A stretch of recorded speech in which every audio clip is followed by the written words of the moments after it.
сайн ахын дөө финалийн 2 дугаар шатанд шалгарсан баяр хүргэе. Минь өөрийгөө танилцуулаарай. Хаанаас ирсэн? Сайн байна уу? Намайг Хана гэдэг. Батирати Хана гэдэг. Би Washington DC-аас ирсэн. За, хэдэн настай байлаа хин дөө?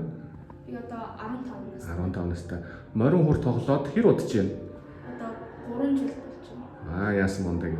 Чи сая 2 дугаар шатанда финал шалгарлаа шүү дээ. Ямар ая тоглох вүлээ? Ямар зохиол тоглох вүлээ?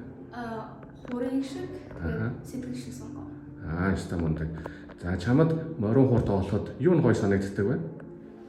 Би зүгээр хөгжим дуртай. Хөгжим дуртай тий? Морин дуртай.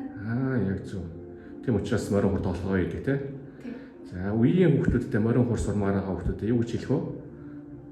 Морин хурыг сураад Тоглож сураарай тий? сураарай. Гоё шүү тий? За, түд амжилт хүсье. Баярлалаа. Баярлалаа.